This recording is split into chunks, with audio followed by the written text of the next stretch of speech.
প্রিয় দর্শক শ্রোতা বন্ধুরা, আপনাদের শুভেচ্ছা স্বাগতম। আশা করি আপনারা ভালো আছেন। বাংলাদেশ জামায়াত ইসলামী ক্ষমতায় আসার স্বপ্ন দেখছে। এই প্রসঙ্গে ভারতের সিনিয়র কূটনীতিক হর্ষবর্ধন শ্রীংলা বলেছেন, নির্বাচনে অনিয়ম হলেই কেবল জামায়াত ক্ষমতায় আসবে। নির্বাচন হবে কিনা বা নির্বাচন পিছিয়ে যাবে কিনা, নির্বাচনের কে সামনে রেখে বাকযুদ্ধ চলছে। বিএনপির জামাতের এক সময়ের গভীর সম্পর্ক, যেই দলের সঙ্গে, যে দলের উপরে ভর করে জামাত রাজনীতি করেছে বাংলাদেশে, সেই জামাত ইসলাম অর্থাৎ বিএনপিকে তারা দাবিয়ে দিয়ে ক্ষমতায় আসার স্বপ্ন দেখছে। এই বিএনপির সাথে আসলে জামাতের এক সময় খুবই মধুর সম্পর্ক ছিল, এখন দা কুমড়া সম্পর্ক। কারণ ক্ষমতা, জামাত যে কোনো উপায়ে ক্ষমতায় যেতে চায় এবং তারা মনে করে এটি তাদের ক্ষমতায় যাওয়ার শ্রেষ্ঠ সময়। কারণ 5 আগস্ট গত বছরের ছাত্র জনতার অভ্যুত্থানে শেখ হাসিনার পতনের পরে বিএনপিকে দূরে রেখে জামাত এই আন্দোলনের নেতৃত্ব দিয়েছে। তারা অতিমাত্রায় ত্যাগ স্বীকার করছে। এই ধরনের ন্যারেটিভ এর কারণ ছিল বিএনপিকে আসলে এই আন্দোলনের কৃতিত্ব দিতে জামায়াত ইসলামে চাচ্ছিল না। কার্যত বিএনপি জামাতের চেয়ে অনেক বেশি আন্দোলন করেছে, সংগ্রাম করেছে, অনেক ত্যাগ স্বীকার করেছে, কিন্তু জামাত সেটা এখন আর মানতে চায় না। আওয়ামী লীগের ঘাড়ে চেপে জামাত শিবিরের লোকেরা যেমন আওয়ামী লীগের ভেতরে ঢুকে তাদের আন্দোলনকে চাঙ্গা করেছে, প্রভাবিত করেছে, বিভ্রান্ত করেছে আওয়ামী লীগকে, তেমনি বিএনপির ভিতরে প্রচুর জামাত ঢুকে আছে। তাদের আস্তে আস্তে চেনা যাচ্ছে, কিন্তু এখনও পর্যন্ত বিএনপি তাদের পরিষ্কার করতে পারছে না, অর্থাৎ তাদের আইডেন্টিফাই করতে পারছে না। এটা জামাতের পলিসি। এই নোংরা পলিসির শিকার আওয়ামী লীগের মতো বিএনপিও হতে যাচ্ছে বলে অনেকে মনে করছেন। অর্থাৎ আগামী নির্বাচনে ভোটের মাধ্যমে জামাত ক্ষমতায় আসতে না পারলেও নানাভাবে প্রভাব বিস্তার করে একটা উল্লেখযোগ্য সংখ্যক আসন পেয়ে তারা বিরোধী দলে যেতে চায়, কিংবা যে কোনো উপায়ে তারা সরকার গঠন করতে চায় ইউনূস সাহেবের বা বর্তমান তত্ত্বাবধায়ক সরকার বা অন্তর্বর্তী সরকারের ঘাড়ে চেপে। এটা এখন দিবালোকের মতো সত্য। বিএনপি এটা বুঝতে পারছে, যেখানে প্রতিদিন বাকযুদ্ধ চলছে, শীর্ষ নেতাদের কর্মী পর্যায়ে মারামারি হচ্ছে, খুনাখুনি হচ্ছে, এবং এটা নির্বাচন পর্যন্ত কোন পর্যায়ে গিয়ে গড়াবে সেটা বলা মুশকিল। অনেকে বলছেন অনেক লোক হতাহত হওয়ার আশঙ্কা রয়েছে। আমরা চাই না এই এক সময়ের বিএনপির বন্ধু জামাত ক্ষমতার জন্য তারা এতটা বেপরোয়া মরিয়া হয়ে খুনাখুনিতে লিপ্ত হবে, কিংবা বিএনপি খুনাখুনিতে লিপ্ত হবে। এটা দেশের মানুষ চায় না। দেশের মানুষ শান্তি চায়। শান্তির জন্য ফ্যাসিবাদের বিরুদ্ধে অনেক রক্ত বা ত্যাগ স্বীকার করে তারা দেশের স্বাধীনতার সার্বভৌমত্বের অত্যন্ত প্রহরী হিসাবে নিজেদেরকে প্রতিষ্ঠিত করেছিল ছাত্র জনতা। সেই ছাত্র জনতার দল, বিশেষত ছাত্রদের দল এনসিপি, পরবর্তীতে জামাতের সাথে নির্বাচন জোট করে তাদের নিরপেক্ষতা হারিয়েছে।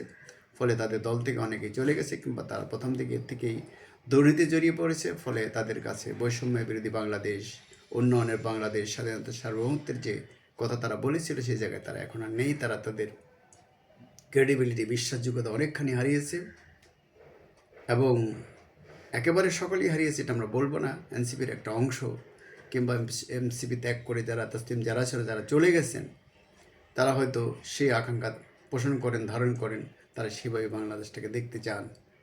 এই লড়াই চলবে, কিন্তু আপাতত এনসিপি জামাত যে লড়াই লিপ্ত হয়েছে সেটা দেশের জন্য ভালো হচ্ছে না। এবং বিএনপিও আমরা মনে করি হাবর জয়যুক্ত হলে জুলাই সনদের বাস্তবায়ন হবে, দেশে কোনো স্বৈরাচার ফিরে আসতে পারবে না, তৈরি হবে না। বিএনপিকে যদি সেই ধরনের কোনো সম্ভাবনা থাকে, তাদেরকে সেই মানসিকতা ত্যাগ করতে হবে, জনগণের কাতারে এসে দাঁড়াতে হবে, সাধারণ মানুষের ভাগ্যের উন্নয়নে কাজ করতে হবে, তাদের জন্য কথা বলতে হবে, এবং তাদের পাশে থেকে রাষ্ট্র গঠন করতে হবে। সেটা সব কিছুই, যেটা ধ্বংস করে দিয়েছিল আওয়ামী লীগ, খুনের গুমের রাজনীতি বন্ধ করতে হবে, বিচার ব্যবস্থাকে স্বাধীনতা দিতে হবে সম্পূর্ণভাবে, চেষ্টাও চলছে। নির্বাচন কমিশনকে স্বাধীনতা দিতে হবে, এবং যেসব রাষ্ট্রীয় প্রতিষ্ঠান যেগুলো সরকারের যন্ত্র হিসেবে ব্যবহৃত হয়ে আসছে, ধ্বংস করে দিয়েছিল আওয়ামী লীগ, সেগুলি গড়তে হবে অর্থনৈতিক প্রতিষ্ঠান, সেগুলিকে গড়তে হবে। অতএব বিএনপি বা জামাত যেই ক্ষমতায় আসুক না কেন, তাদের কিন্তু দায়িত্ব অনেক, কর্তব্য অনেক, যে জাতি গঠনের পাশাপাশি তাদের দেশ জাতির এই দেশের মানুষ গঠনেও তাদেরকে ভূমিকা রাখতে হবে। কারণ আমাদের সমাজের চরিত্র খারাপ হয়ে গেছে। প্রধান উপদেষ্টা অত্যন্ত দুঃখের সাথে সেদিন বলেছিলেন যে এদেশের অধিকাংশ মানুষের কথা যাদের স্বভাব খারাপ হয়ে গেছে বলে তিনি দাবি করেছিলেন। যদিও প্রধান উপদেষ্টার পক্ষ থেকে ধরে দাবি করা ঠিক হয়নি। যেমন বঙ্গবন্ধু শেখ মুজিবুর রহমান এক সময় দুঃখের সাথে বলেছিলেন রাষ্ট্র ক্ষমতা নিয়ে যে সবাই পায় সোনার খনি, আমি পেয়েছি চোরের খনি, সামনে চোর, পিছনে চোর, উপরে চোর, নিচে চোর, সব দিকে কেবল চোর আর চোর। হয়তো প্রধান উপদেষ্টা রাষ্ট্র ক্ষমতায় বসে দেখেছেন যে চারিদিকে চাটুকার পরিবেষ্টিত, চারিদিকে অসৎ লোক, চারিদিকে অসৎ কর্ম। সে কারণে দুঃখ করে তিনি বলেছিলেন যে এই দেশটা আসলে খারাপের দিকেই উনি ইঙ্গিত করেছেন। আমরা মনে করি এই দেশটা সামনে এগিয়ে যাবে, আমাদের সেরকমের মানসিকতা দরকার। তারেক যে একসময় আমার সাথে ব্যক্তিগত সাক্ষাৎকার বলেছিলেন তিনি বাংলাদেশ থেকে সিঙ্গাপুর এবং মালয়েশিয়া হিসেবে গড়ে তুলতে চান। হয়তো শফিকুর রহমান এখন বলছেন তিনি দেশটাকে সুন্দরভাবে গড়ে তুলতে চান, কিন্তু দেশের মানুষ বাংলাদেশটাকে তালেবান বা আফগানিস্তান কিংবা ইরান, সৌদি আরব বানাতে চায় না। তারা উন্নয়নের চাকা, প্রগতির চাকা পিছন দিকে ঘোরাতে চায় না, একেবারেই পছন্দ করছে না।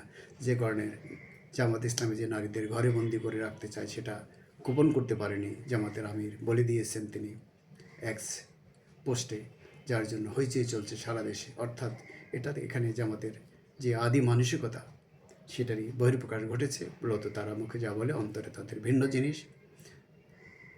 তো আদেশ এগিয়ে যাবে গণতন্ত্রের পথে, উন্নয়নের পথে, প্রগতির পথে। বাংলাদেশ মাথা উঁচু করে দাঁড়াবে, এটাই আমরা চাই। বন্ধুরা, টি/টি রানা এবং নিউ বাংলা টিভির পক্ষ থেকে আপনাদের স্বাগতম, শুভেচ্ছা। আমাদের আবার দেখা হবে নতুন কোনো এপিসোড নিয়ে। সে পর্যন্ত আমরা সবাই ভালো থাকতে চাই। খোদা হাফেজ, আসসালামু আলাইকুম।